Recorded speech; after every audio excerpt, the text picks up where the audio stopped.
Si, oui, Thierry, c'est la faute de Rodrigue. Si vous avez des questions, commentaires, quoi que ce soit, n'hésitez pas à rentrer en contact avec moi, soit par notre liste de LinkedIn, Google+, ou mon compte Twitter, @Jean-Marc Dupont 7. Aujourd'hui, au cours de la présentation, je vais avoir quelques questions pour vous.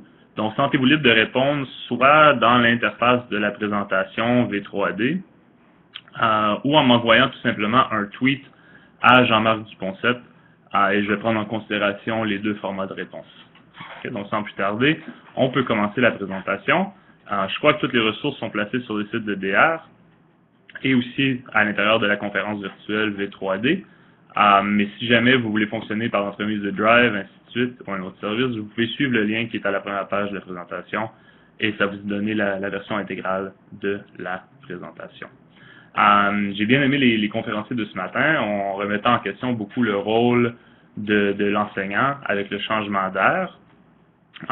Et une expression que j'aime beaucoup, que je trouve qui explique bien le rôle évolutif de l'enseignant à l'ère numérique, c'est l'enseignant comme chorégraphe de l'apprentissage.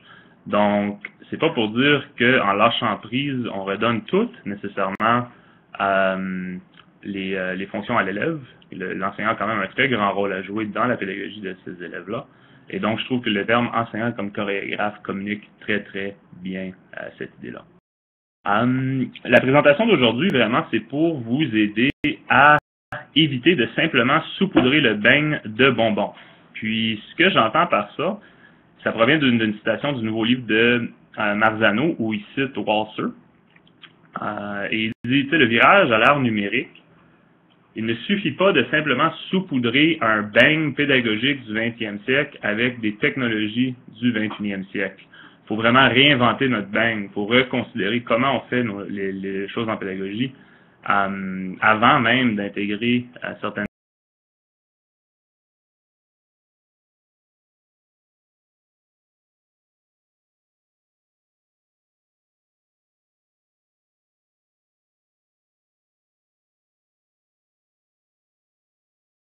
de bonbons technologiques.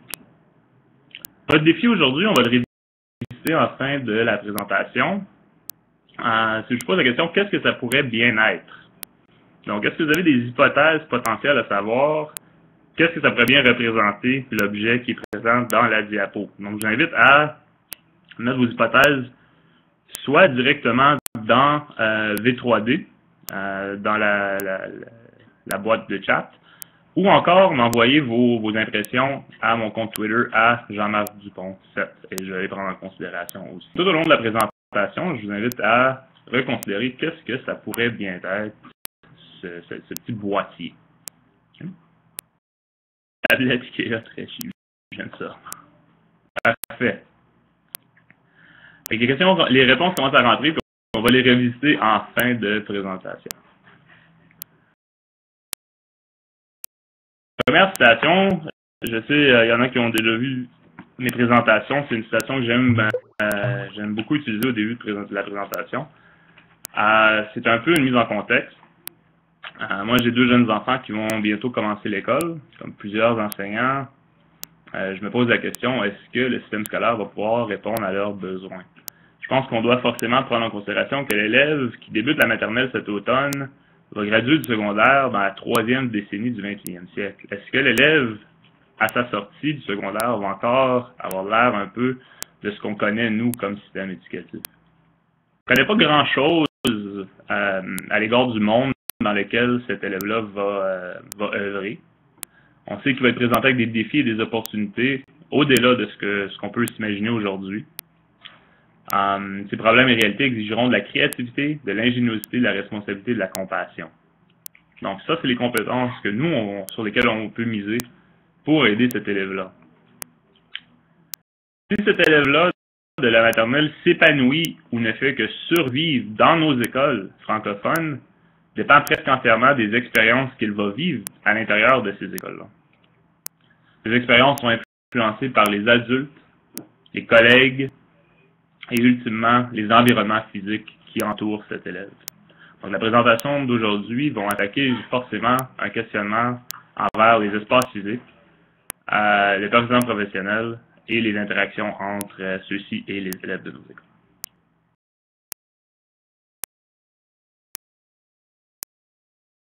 Mise en contexte pour les réalités du CECCE, le Conseil 66, auquel je travaille. Et vous allez peut-être remarquer des parallèles avec vos conseils aussi. Dans les derniers 2 ans, on a fait plus de 30 projets d'innovation.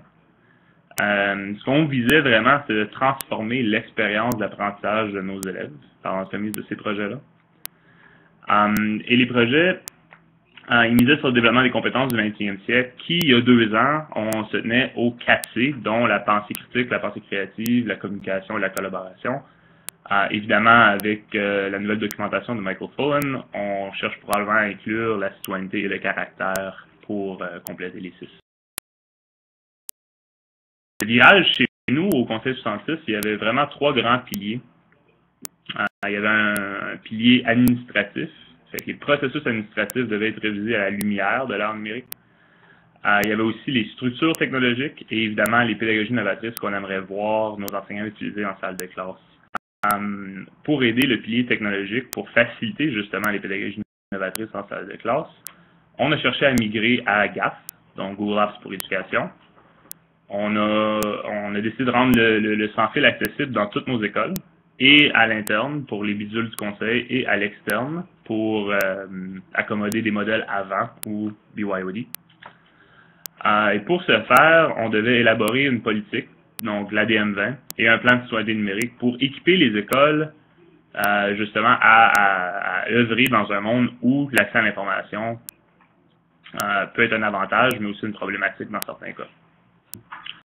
On a amélioré notre bande passante aussi de 400 mégabits seconde à 800 mégaoctets seconde, et on peut aller jusqu'à 1 gigaoctet seconde. Donc ça, c'est vraiment juste pour sensibiliser les gens qu'un virage à l'ère numérique, c'est bien, ça prend de la volonté des enseignants, mais ça prend aussi une infrastructure technologique fiable pour permettre justement cet accès à l'information. 2 livres que j'ai déjà présentés dans le contexte de DR, que je révisite par l'entremise du projet de Mme Auger. Make Space et The Third Teacher. Je ne peux pas célébrer ces livres-là assez, je ne peux pas assez les pousser sur les pédagogues, simplement parce que je trouve qu'ils ont des pistes de réponse vraiment intéressantes et ils discutent des environnements physiques qui, eux, ont une grande influence sur nos élèves. Comment souvent on rentre dans des salles de classe et c'est essentiellement la même salle de classe que nous, on a vécu à titre d'élève, que nos parents ont vécu à titre d'élève. Et c'est 2 livres vraiment exceptionnels qui donnent vraiment de bonnes réflexions à savoir comment est-ce que l'environnement peut avoir un impact sur l'expérience d'apprentissage qu'on cherche à transformer pour nos élèves. La première question que je vous pose, ou que je vous invite à vous poser, en fait, pour éviter de simplement saupoudrer le beigne de bonbons, c'est suis-je prêt à adopter le mode bêta? Donc, c'est un peu le contexte dans lequel je vous ai présenté le projet de Mme Catherine Auger à la première rencontre DR au mois d'octobre de cette année scolaire. Et je voulais juste revisiter le projet rapidement pour justement mettre en valeur ce questionnement. Donc, Mme Auger, une enseignante de 9e année, qui travaillait dans un programme PE, donc un programme de préparation à l'emploi. C'était 9 élèves en grande difficulté d'apprentissage. Et donc, on a équipé Mme Auger avec une salle de classe qui offrait un environnement physique très amovible. Et on a équipé chaque élève avec une tablette Samsung Galaxy 7 pour permettre une certaine synergie entre cet environnement physique-là, les méthodes pédagogiques un petit peu plus analogues et évidemment les avantages technologiques tels que la synchro, drive et l'info nuagique. L'idée ici aussi, c'était d'offrir des expériences authentiques d'apprentissage à nos élèves. Donc, si ce n'est pas déjà fait dans vos écoles, dans vos conseils, une très bonne ressource à exploiter, c'est le cours de technologie. Simplement parce que ces élèves-là sont tout le temps invités à créer différents produits. Et ces produits-là, au lieu d'être abstraits comme application, pourraient desservir un besoin de l'école, pourraient desservir une vraie problématique au niveau de l'école. Donc, je vous invite à vous familiariser avec l'enseignant de technologie de votre école, parce que ça peut être un très grand allié quand on cherche à faire des projets authentiques pour nos élèves. Et il n'y a rien de mieux pour ces élèves-là, parce que par la suite, ils voient leur œuvre être utilisé par d'autres élèves de l'école. Et donc, ça ajoute essentiellement une authenticité à cet apprentissage-là.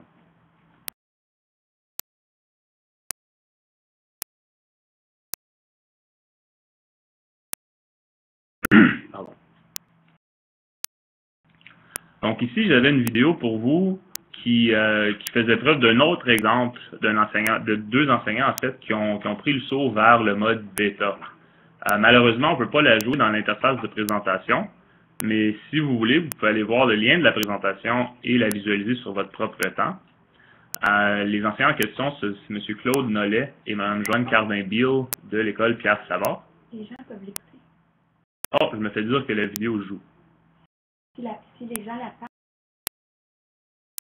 Ah, ok, d'accord. Donc, la problématique est en fait que vous pouvez tout partir la vidéo de votre propre côté, mais il va y avoir un délai dépendamment quand vous avez choisi de partir la vidéo. Peut-être juste pour des fins de simplicité, on va continuer avec la présentation, mais je vous invite à visualiser la vidéo qui, pour vous en faire le résumé, c'était M. Claude Nollet et Mme Joanne Cardin-Beal, un enseignant de design et une enseignante de bioagriculture, ont choisi de collaborer ensemble pour offrir un cours commun.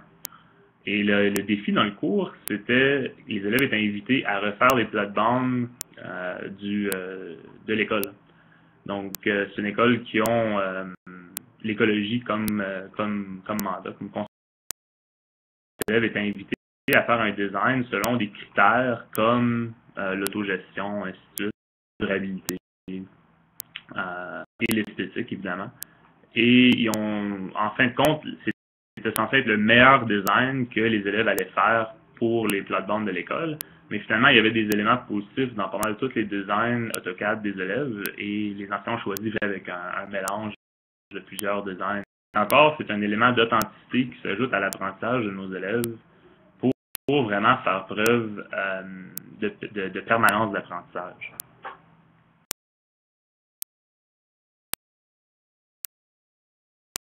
Prochaine citation provient de Jean Piaget, en 1955. J'aime vraiment ça utiliser des citations qui datent d'un peu plus loin, parce que je trouve qu'ils reprennent une certaine valeur avec le nouveau contexte numérique dans lequel on vit.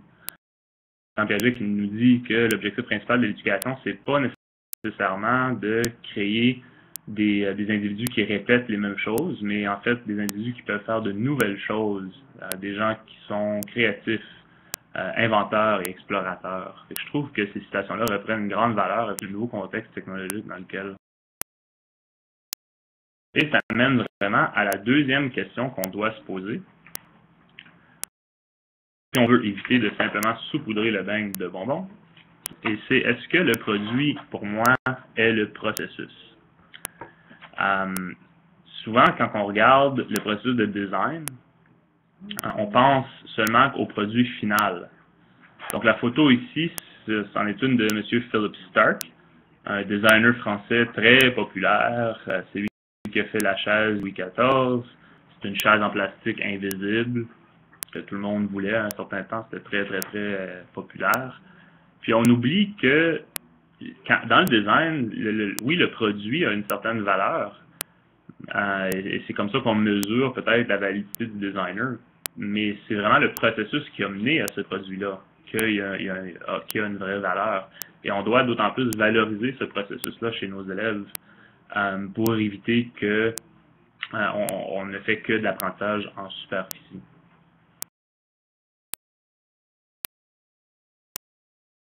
Je suis content qu'Youn a présenté ce matin une petite diapo qui fait appel à son expertise. Comment est-ce qu'on peut commencer à valoriser le processus à nouveau? Bien, on doit forcément commencer par poser de bonnes questions chez nos élèves et inviter nos élèves à poser de bonnes questions aussi. Ici, en lien dans la diapo, c'est une activité que Youn propose sur son site Nos Tâches. Inviter les élèves à générer des questions qui ne sont pas nécessairement Googleable, comme Youn le dit très bien. Je vous invite à regarder cette activité-là. C'en est une qui fonctionne très bien avec des élèves, l'ayant essayé. Et c'est l'idée de générer des questions qui ne sont pas facilement répondables avec une recherche Internet. Nous, ce qu'on choisit pour générer ce type de questions-là chez nos enseignants et chez nos élèves. C'est un modèle TC2 qui a commencé vraiment dans l'Ouest canadien, en Colombie-Britannique, et qui maintenant a une présence quand même assez importante en Ontario, par l'entremise de différents professeurs de l'Université Oise, dont Garfield Junior Newman et Usha James. Vraiment, ce qu'on pousse par l'entremise du modèle, c'est d'aller vers des questions de pensée critique. Et ce qu'on remarque quand on commence à poser des questions de pensée critique à nos élèves, c'est tout d'un coup la communication s'améliore. On fait souvent l'erreur de penser que la pensée critique veut forcément dire de critiquer, de critiquer l'œuvre de quelqu'un d'autre. Ça peut être vrai, mais c'est pas, ça s'arrête pas là. Vraiment, l'étymologie du mot pensée critique ici, c'est vraiment la pensée critériée, donc penser en fonction de critères donnés, exercer un jugement en fonction des critères donnés, et ainsi de suite. Et on regarde la première colonne, très souvent, c'est ce type de questions-là qui se retrouvent sur nos évaluations sommatives, sur nos tâches de salle de classe, et c'est pas des questions qui engagent forcément l'élève, parce qu'ils sont à la recherche de la réponse, la bonne réponse. La colonne du centre, les questions de préférence personnelle, ici, souvent, on va penser, à titre d'enseignant, on pense qu'on fait de la pensée critique, on développe les habiletés supérieures de la pensée en posant ce type de questions ici, mais vraiment, c'est des questions de préférence personnelle. Donc, quelle voiture est-ce que tu préfères? Et par la suite, on va demander, pourquoi est-ce que tu préfères cette voiture-là? Et la préférence, vraiment, c'est émotif. Donc, ça ne se justifie pas nécessairement par des critères. Si on peut s'appuyer sur des critères pour prendre notre décision ou exercer un jugement, là, on se retrouve vraiment dans des questions de pensée critique. C'est en équipant l'élève avec ces critères-là qu'on peut travailler justement notre communauté de penseurs à l'intérieur de notre salle de classe.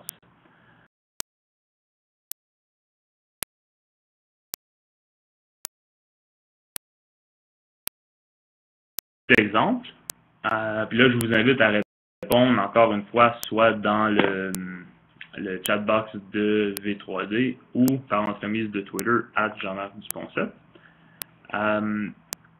Je vous pose la question, lequel d'entre ces trois choix-là est le meilleur choix du goûter? Donc, je vous donne quelques minutes pour afficher vos choix dans la boîte de texte. À la gauche, nous avons des amandes, au centre, des fraises, et à la droite, une espèce de sundae.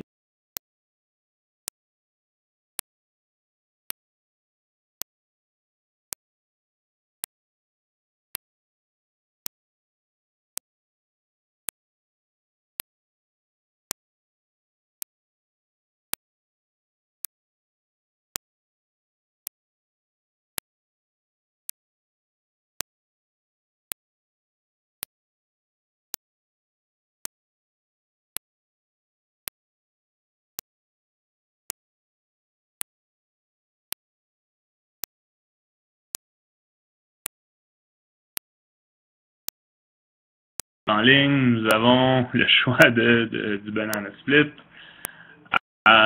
Sur le flux Twitter, il y a quelques gens qui disent évidemment les fraises, évidemment. C'est les fraises le meilleur choix. Et ici, la décision valorise le fait que toutes les réponses sont bonnes vraiment parce que ça dépend du contexte dans lequel on est. Donc, si j'avais demandé à ma femme, quand il était 2 semaines, passer sa date d'échéance pour l'accouchement de notre deuxième enfant, elle aurait forcément dit, non, c'est le banana split qui est le meilleur choix. Qu'est-ce que tu as à me gosser avec des amandes et des fraises? Donne-moi la crème glacée. Si je demande dans un autre contexte, les gens vont peut-être dire, c'est les fraises, même s'ils sont pactés de pesticides. C'est un des fruits qui, s'il n'est pas bien traité, ça peut être un des pires fruits à consommer. Et les amandes, comme vous avez pu deviner, sont pleines de sel. Donc, ça dépend qu'est-ce qu'on a besoin. Si on est en manque de protéines ou de fer, donc on est peut-être mieux d'aller vers les amandes, et même si c'est le meilleur choix. Donc, sans donner le contexte à nos élèves, sans donner les critères, ça devient très difficile pour eux de faire le choix. Et donc, quand on utilisait cet exemple-là avec des élèves, souvent les élèves avaient la réaction, moi, je la connais, la réponse. Je sais c'est quoi la réponse. Et donc, ils partent vraiment du prémisse qu'il y a une bonne réponse forcément. Et donc, le processus est vraiment sous-évalué dans ce contexte-là parce que l'élève, déjà, en partant, croit qu'il y a juste une bonne réponse. Et il n'a pas à justifier c'est quoi la bonne réponse. S'il l'a, ben il l'a, puis on passe à autre chose. Mais quand on remet le processus en question, on commence à valoriser davantage le processus, on remarque que non, c'est vraiment dans la façon qu'on peut justifier notre choix qu'on va aller chercher nos éléments de réponse. Un autre exemple ici, ça on n'a pas besoin d'y participer, c'est vraiment le fils de mon collègue qui a trouvé cette nuance-là. On trouvait ça vraiment fantastique. Dans un livre, on pose la question, il y a 3 livres séparés, dont un, c'est le livre des records Guinness. Il y en a un autre, c'est une espèce d'encyclopédie illustrée. Puis l'autre, c'est une petite production chenelière sur différentes espèces d'animaux. Puis on pose la question, quel animal est le plus venimeux? Ben, dans une des ressources, c'est la cuboméduse. Dans une autre ressource, c'est le mamba noir. Et le tympan du désert est le 3e. Et dans le 3e livre, le tympan du désert, c'est le numéro 1, et le mamba noir ne figure même pas dans le top 5. Donc, forcément, on doit se poser la question, ben, c'est lequel? C'est lequel qui est plus venimeux? Quel livre a raison? Et c'est la mauvaise question à se poser, dans le fond. La bonne question à se poser, c'est ben, quels étaient les critères qui ont alimenté la sélection des animaux. Dans un des cas, c'était la concentration du venin. Dans un autre des cas, c'était le montant du venin qui était injecté ou affecté. Et dans le 3e cas, c'était vraiment la rapidité de la mort de l'individu. donc, vraiment, les critères de sélection alimentent à tous les jours des choix et des réflexions qu'on doit avoir à titre d'individu. Par contre, poser de bonnes questions, poser des questions de pensée critique n'est pas assez pour développer forcément la pensée critique chez nos élèves. Encore une fois, dans son nouveau livre Questioning Sequences in the Classroom de Marzano en 2014, il explique que c'est vraiment la séquence de questionnement qui a un impact sur le développement de la pensée critique chez nos élèves. Donc, évidemment, si on prend une approche socratique avec notre pédagogie, où on invite les élèves à eux-mêmes prendre une approche socratique avec leur pédagogie, leur apprentissage, on remarque qu'il faut d'abord commencer avec les détails, les connaissances antérieures. Et ça ne veut pas dire qu'on ne veut pas poser des questions de pensée critique pour développer ces compétences-là chez nos élèves, ou ces connaissances-là chez nos élèves, pardon. Mais il faut d'abord le faire. Par la suite, on passe à la catégorisation de ces éléments-là. On a plusieurs données. Et maintenant, on doit les organiser, on doit se donner un sens à ces données-là.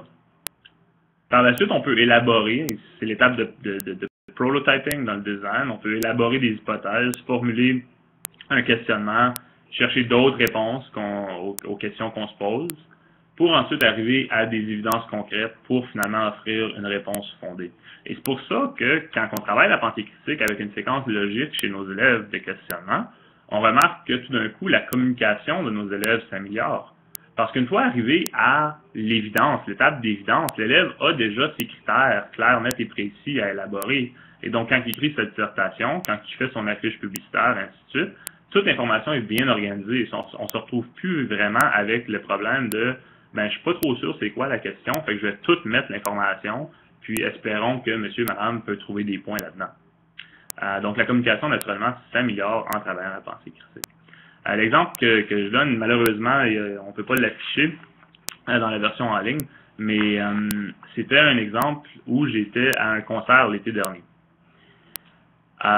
Et c'était à Montréal, au Cheaga, je voyais Macklemore, qui est un artiste vraiment, vraiment populaire chez les jeunes de nos écoles en ce moment. Puis c'était tous des jeunes âgés, cégep, universitaire, secondaire, autour de moi. Puis Macklemore embarque sur l'estrade, puis commence avec une chanson qui s'appelle 10,000 Hours, 10 000 heures. Puis dans la chanson, il y a un référent explicite à Malcolm Gladwell, l'auteur canadien qui écrit pour le New York Times, il écrit des éditoriaux. Si je rentre en salle de classe, puis j'ai l'article le plus récent du Maclean qui parle de Malcolm Gladwell, puis je dis à mes élèves, OK, gang, on écrit des éditoriaux aujourd'hui, des textes d'opinion, ça va être super le fun, Malcolm Gladwell, il est super intéressant, vous allez triper. Ben, il n'y en a pas un qui va m'écouter. Puis, je chanson que ça ne sera pas super engageant comme activité. Mais si je peux commencer avec la chanson 10 000 heures de Macklemore, puis leur poser la question, c'est combien d'entre vous comprennent le titre de cette chanson-là? Combien d'entre vous connaissent la raison d'être du titre? Regardons la chanson, écoutons la chanson ensemble, regardons des évidences dans la chanson à déterminer la nature du titre, qu'est-ce que ça veut dire, à quoi il fait référence. Mais peut-être que les élèves vont commencer à se poser des questions à savoir, bon, mais c'est qui Malcolm Gladwell dont Macklemore parle dans la chanson? C'est quoi le lien avec David Bowie et Kanye West, qui sont tous des artistes que Macklemore mentionne dans la chanson? Ils vont peut-être réaliser que Malcolm Gladwell a écrit un livre qui s'appelle Outliers, où on discute que le seul dénominateur commun en tout expert de domaine est qu'ils ont mis 10 000 heures à leur passion. Donc, que ce soit Sidney Crosby, Mozart, peu importe l'expert du domaine, peu importe le domaine, le seul dénominateur commun observable, c'est qu'ils ont tous mis 10 000 heures à leur passion. Donc, on rejoint forcément la présentation de M. Prensky de ce matin qui dit on doit rejoindre les passions de nos élèves et on doit valoriser la persévérance chez eux pour qu'ils poussent vers leur passion, qu'ils n'arrêtent pas quand ça devient difficile. Et l'élève, en ce moment, est capable de faire un lien entre Malcolm Gladwell et l'éditorial qu'il doit écrire. Donc, c'est plus juste, je te demande d'écrire un texte d'opinion parce que je dois t'évaluer en fonction du curriculum. C'est je te demande d'écrire un texte d'opinion parce que je veux que tu comprennes la culture pop autour de toi. Moi, j'ai souvent fait l'erreur de penser que j'utilisais la culture pop dans mon cours pour donner un sens à mon enseignement. Et récemment, j'avais une discussion avec Garfield J. Newman, puis il m'a corrigé. Il dit non, Jean-Marc, t'as mal compris. Il dit tu utilises ton enseignement pour aider l'élève à faire un sens de la culture pop. C'est pas l'inverse. Fait que je trouvais ça vraiment révélateur comme commentaire. Encore une fois, ici, on a une vidéo d'une enseignante de l'école de la Vérandrie qui développe très très bien la pensée critique chez ses élèves en utilisant très peu de technologie. Puis je voulais présenter ce modèle-là juste pour démontrer que c'est pas nécessaire d'attendre votre conseil, d'attendre le ministère pour des subventions pour de la technologie ou d'attendre que votre école même vous achète une technologie certaine. Vous pouvez faire preuve de pédagogie du 21e siècle avec très peu de technologie dans votre salle de classe. C'est vraiment avec un questionnement efficace puis en maximisant la technologie auquel vous avez accès. Dans un contexte secondaire, je comprends qu'à l'élémentaire, c'est peut-être différent, mais dans un contexte secondaire, la majorité de nos élèves ont des téléphones intelligents. Donc, comment est-ce qu'on peut maximiser ces ressources-là qui ont, de toute façon, dans leur poche pour venir vraiment aider et amplifier notre pédagogie? Donc je vous laisse regarder la vidéo sur votre propre temps. Ici, la structure que je propose, c'est vraiment une structure de planification que nous, on utilise avec nos accompagnements en salle de classe. C'est un curriculum en cascade, c'est un élément de planification en rebours. Au haut de la cascade, vous voyez la grande idée qu'on cherche à communiquer à nos élèves. Donc, par exemple, dans un curriculum de sciences que j'ai travaillé récemment, les enseignants disaient, bon, ben la grande idée, c'est l'environnement. Puis je dis, ben, est-ce que c'est vraiment une grande idée qu'on veut que les élèves comprennent l'environnement ou c'est quelque chose dans l'environnement qu'on veut qu'ils comprennent? Puis après avoir poussé un peu plus loin, on a compris, OK, mais c'est les interactions dans l'environnement qu'on cherche à communiquer nos élèves. Juste cette nuance-là va vraiment influencer la planification qu'on va faire et le défi qu'on va demander à nos élèves de réaliser. Ça vient rejoindre un peu le titre percutant que M. McIntosh discutait ce matin quand on fait de la planification. Passez pas à côté de votre titre, passez pas à côté de la grande idée ou de la cible que vous visez avec vos élèves. C'est d'autant plus important au niveau de la planification pour justement aligner vos pratiques. La deuxième boîte, sous la grande idée, c'est le défi, le macro-défi qu'on cherche à faire réaliser à nos élèves. Ça va être le défi qui va alimenter tout l'apprentissage de nos élèves tout au long de l'unité. Un autre exemple qu'on donne souvent, c'est l'enseignant de physique qui demande sur un test de fin d'unité, en utilisant les principes de la loi de Newton, pourquoi est-il difficile de frapper une balle courbante au baseball? Donc, c'est une excellente question, mais ça devient une question de type 1. Donc, une question vraiment de connaissance et compréhension par le simple fait que c'est placé en fin d'unité. Donc, on doit simplement se rappeler des différents principes de Newton qu'on a explorés dans la salle de classe pour les transférer dans un différent contexte. Et pourquoi pas placer cette question-là en début d'unité et aider les élèves à offrir une hypothèse. Pourquoi ça pourrait être difficile de frapper une balle courbante au baseball. Et là, on vient de donner un sens à notre enseignement. Donc, on va revisiter ce problème-là à la lumière de nouvelles informations que je vous présente. Les micro-défis, les sous-thèmes, si vous voulez, ce sont les différentes thématiques de l'unité qu'on cherche à explorer. Et les micro-défis, c'est les défis sous-jacents qui vont alimenter notre enseignement. Puis, faut pas faire l'erreur de penser que juste à gauche, je fais de la transmission ou de l'enseignement direct, que c'est impossible pour moi de travailler la pensée critique chez mes élèves. Même la prise de notes peut être une activité de pensée critique. Si j'écris 5 éléments, admettons, voici 5 causes de la Première Guerre mondiale, je vous permets juste de n'écrire 3. Les 3 plus importantes causes de la Première Guerre mondiale, si vous voulez. Ben là, c'est un exercice de pensée critique parce que j'aide l'élève à faire un choix et forcément, il doit s'appuyer sur des critères d'importance pour faire son choix. Je pourrais inclure des informations fautives dans mes notes. Dire, OK, bon, ben 10 énoncés sont vrais, il y en a une qui n'est pas vraie, c'est à vous de la trouver et l'éliminer de vos notes. Et en faisant ça, je redonne le choix à l'élève et évidemment, j'augmente son niveau d'engagement initial dans la leçon. La troisième question est alimentée par une de mes citations préférées de M. John Dewey. M. Dewey il prônait beaucoup le volet social de l'éducation, tout le volet pragmatique de l'éducation, vraiment prône beaucoup l'approche expérientielle. Donc, John Dewey croyait que l'école était, dans un premier lieu, une institution sociale, et donc c'est un processus de vie et non pas une préparation à la vie à venir. J'aime beaucoup la citation parce que j'entends souvent quand je travaille avec des enseignants, tu sais, ben, je dois forcément préparer mes élèves pour l'université, je dois les préparer pour le marché du travail, puis ça ne sera pas toléré ce comportement-là sur le marché du travail, ainsi de suite. Puis on oublie que l'élève existe dans le présent. Puis on a une tâche à titre de pédagogue de prendre soin de notre élève dans le moment présent. Donc c'est pas vraiment le préparer à la vie qui s'en vient, mais l'équiper avec les outils, les compétences nécessaires pour devenir un apprenant à vie et être curieux pour le reste de sa vie. Et pas voir l'éducation comme un processus avec un début et une fin, mais vraiment un processus continu à l'échelle sur toute la longueur de sa vie. Donc la troisième question que je vous invite à vous poser pour éviter de saupoudrer le beigne de bonbons, c'est est-ce que l'empathie est au centre de mon design pédagogique? Puis qu'est-ce que j'entends par ça? C'est est-ce que je suis en train de faire mon design pédagogique pour l'élève, avec l'élève au centre, ou est-ce que je fais mon design pédagogique avec l'enseignant au centre? Puis c'est pas une critique, c'est pas pour être méchant que je pose cette question-là. En fait, moi, quand je me posais la question, je me dis ouais, non, c'est vrai. Je me plaçais souvent au centre du design parce que j'ai une leçon particulière que j'aime livrer. J'ai un sujet particulier que je trouve super dynamique, que je trouve super intéressant, donc je vais lui poser une attention plus particulière. Puis vraiment, si on se remet à l'intérieur de la perspective de l'élève, on se pose la question, mais est-ce que c'est ça qui est vraiment le plus bénéfique pour mon élève? Est-ce que c'est vraiment ça qui va plus équiper mon élève? Est-ce que c'est ce type de livraison-là qui va être le plus avantageux pour mon élève? Puis je pense que c'est une question importante qu'on doit forcément.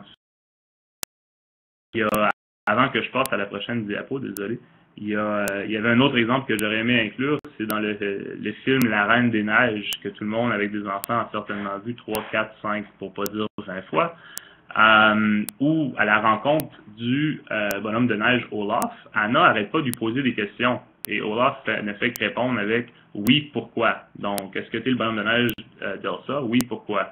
Est-ce que tu sais comment apprendre chez Elsa? Oui, pourquoi?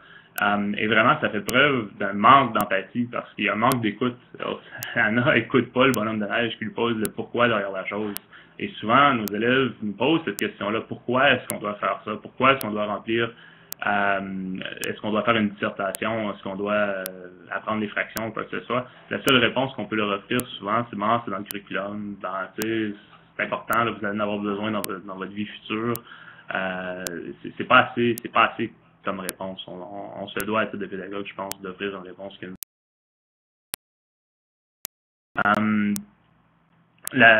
La prochaine diapo vient directement rejoindre les présentations de ce matin, surtout celle de Marc Chatel qui invitait les élèves à créer.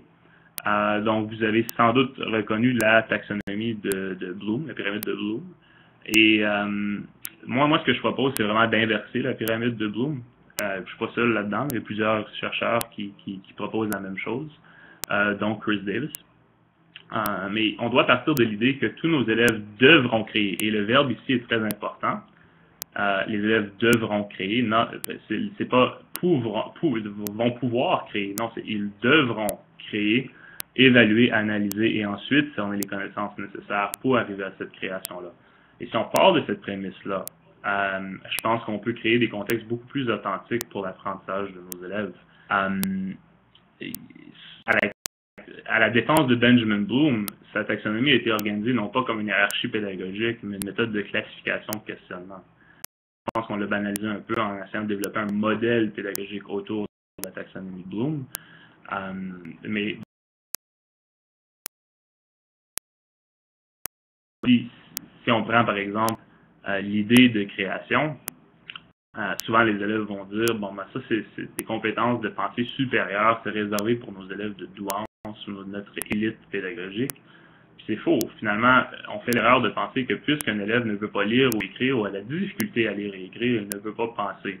C'est vraiment, vraiment faux comme réflexion. Les élèves, même en grande difficulté d'apprentissage, peuvent faire preuve de pensée très profonde et de pensée développée si on leur donne les outils nécessaires pour contourner la difficulté avec la lecture. Le processus de design que nous, on prône, c'est celui de la découverte, de la recherche, de la création, de l'expérimentation et de l'évolution. Donc, c'est vraiment 5 étapes vraiment, vraiment faciles à suivre dans le design pédagogique. Et je vois que le temps avance assez rapidement, donc je vais passer tout de suite aux différences selon Hattie. Plusieurs fois, John Hattie a été utilisé à titre de référent dans les présentations ce matin. Si vous ne connaissez pas le livre Visible Learning for Teachers, je vous le recommande grandement. C'est un livre incontournable en éducation. Et je vous invite à offrir une réflexion ici face à la question. Donc, parmi les facteurs suivants, lequel, selon vous, a le plus tendance à être observé dans les salles de classe d'enseignants experts et non pas dans les salles de classe d'enseignants expérimentés? Donc, c'est pas pour dire que les deux le font pas des fois, mais c'est simplement pour dire lequel est le plus observable dans les salles de classe des enseignants experts et non pas dans les salles de classe des enseignants qui sont simplement expérimentés. Donc, vos choix sont A, offrir de la rétroaction et un monitoring de l'apprentissage. B, créer un climat de salle de classe positif. C, accroître l'apprentissage en surface et en profondeur. Ou D, créer des tâches qui offrent des défis aux élèves. Donc, je vous invite à offrir vos réponses, vos réflexions, soit dans le chat box de V3D, ou encore une fois, m'envoyer un tweet à Jean-Marc Dupont 7. Je donne 1 minute pour faire ça.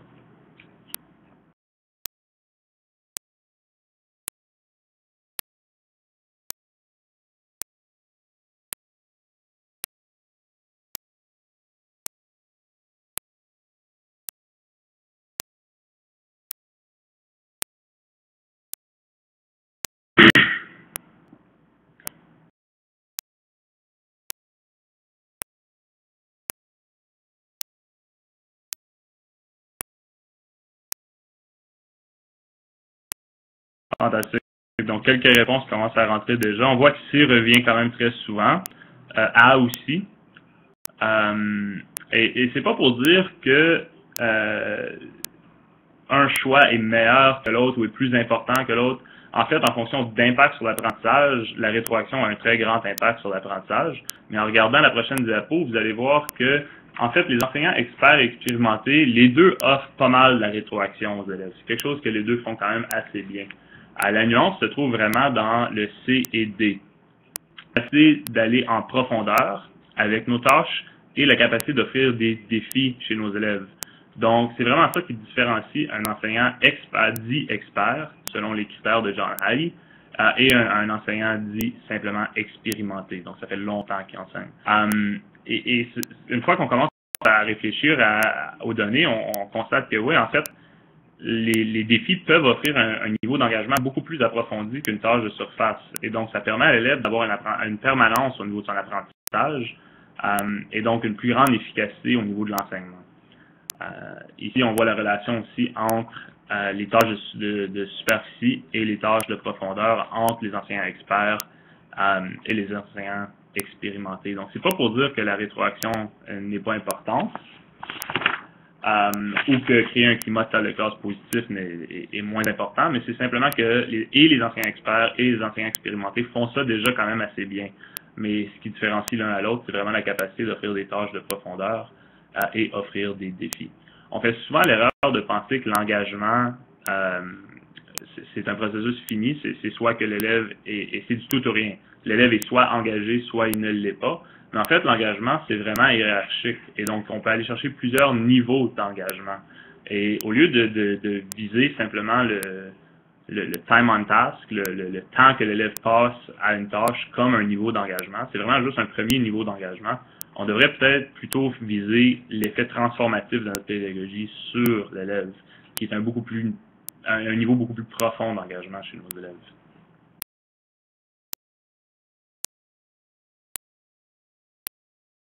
Le diapo fait simplement le topo de ce que je viens de mentionner. Donc, pour finir, je reviens à notre défi initial. Est-ce qu'on aimerait réviser nos réponses? J'ai eu plusieurs réponses originales. C'est un nid d'abeilles en production. C'est un net de hockey pour la patinoire extérieure. Quoi d'autre qui est survenu? Oui, une tablette mal montée du Ikea. Très bonne réponse. Très bonne réponse. Oui, un premier prototype du iPad. En fait, il y a des éléments de réponse qui sont véridiques là. C'est un prototype, mais c'est pas un prototype du iPad. Je t'en appuie dans une école secondaire qui rencontrait un problème assez authentique. On a acheté plusieurs Chromebooks pour l'école et il n'y avait pas de moyen d'entreposer les Chromebooks. Le chariot de Chromebook coûte 2500 $, qui représente à peu près 8 autres iPads pour les élèves. Et nous, notre mission, c'était vraiment de changer le climat scolaire pour baisser le ratio de dispositifs élèves. Fait que le plus d'iPads qu'on peut mettre dans les mains des élèves en temps réel, de façon accessible en tout temps, le mieux. Fait que 2500, c'était quand même un gros montant pour nous à investir dans une cause qui se barre pour les Chromebooks. J'ai lancé le défi à mon enseignant de technologie, parce que c'est le meilleur ami des enseignants dans les écoles secondaires. Puis ça, c'est le prototype qu'il m'a offert pour créer justement des stations de chargement pour nos Chromebooks. Donc, vous voyez l'évolution du produit ici. Ces cabinets-là sont fixés dans les salles de classe. Puis, au lieu d'aller vers un modèle 1 à 1 pour nos élèves de 7e et 8e dans ce contexte-là, on a choisi de mettre 15 dispositifs par salle de classe qui sont accessibles en tout temps par les élèves. Et donc, quand l'enseignant a besoin d'un ratio 1 à 1, il peut emprunter les Chromebooks du local avoisinant. Et donc, quand il en a besoin de simplement un ratio 1 à 2, il peut collaborer un petit peu plus activement avec les dispos qu'il y a dans sa classe à sa disposition. Donc, les meubles se barrent. Et la seule problématique, c'est que toutes les barres d'alimentation, on les voit au haut du chariot. Donc, la deuxième version du prototype, parce que le produit et le processus, c'est toujours en évolution, va avoir un petit cabinet en arrière qui va cacher tous ces câbles d'alimentation-là, puis ça va être un petit peu plus esthétique. Donc, encore un autre vraiment exemple de regarder autour de nous pour des problèmes authentiques. Trop souvent en éducation, à titre d'enseignant, on travaille vraiment fort à trouver des problèmes qui rejoignent des contenus curriculaires au lieu de regarder au monde autour de nous pour les problèmes authentiques qui pourraient être greffés à des contenus curriculaires pour répondre à un besoin, puis desservir un apprentissage beaucoup plus permanent et authentique pour nos élèves. Alors, ça étant dit, 3 questions pour éviter de simplement saupoudrer le bain de bonbons dans votre virage vers l'ère numérique. Suis-je prêt, à titre d'enseignant, d'adopter le mode bêta à prendre des risques? Est-ce que le produit est le processus? Et est-ce que l'empathie est au centre de mon design pédagogique? S'il y a des questions.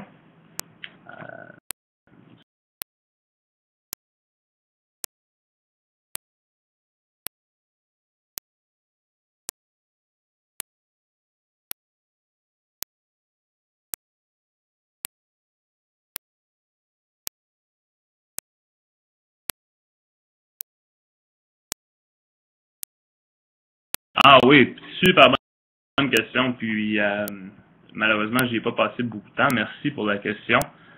Essentiellement, le terme bêta, c'est un peu un slang. C'est référent à toute l'innovation du modèle technologique, si on veut, de Google. Donc, auparavant, quand on regarde les gros piliers technologiques comme Microsoft, Apple, ainsi de suite, à chaque fois qu'il y avait un nouveau produit qui sortait, il y avait une grosse conférence de produits, puis il fallait attendre la prochaine version de Windows, par exemple, ou de OS. Si tu penses au modèle d'Apple, c'est Steve Jobs tout habillé en noir, avec son turtleneck noir devant un écran, puis il présente le nouveau produit d'Apple. Et quand Google est arrivé sur la scène en 2001, au niveau de leur OS, ils ont commencé quelque chose qui s'appelait le mode bêta. Donc, ça veut vraiment dire le mode production. Donc, on n'est pas encore dans la version finale, mais on est dans le mode évaluation. Donc, ils donnaient accès au produit à tous les usagers qui voulaient avoir accès, admettons, à Chrome, à Gmail, ainsi de suite, sous l'onglet bêta. Donc, le produit est encore en développement. Et ce que ça permet, c'est ça l'excuse les erreurs jusqu'à un certain point parce que l'erreur est permise, c'est pas le produit final. Et donc, être dans un mode perpétuellement bêta, c'est toujours inviter la rétroaction, toujours inviter la révision de son fonctionnement. Donc, même au niveau de la planification pédagogique, notre planification pédagogique ne devrait jamais être finie. Ça ne devrait jamais être terminé. On devrait toujours être en train de la remettre en considération. Donc ça, c'est le mode bêta, vraiment, bref, de l'application pédagogique.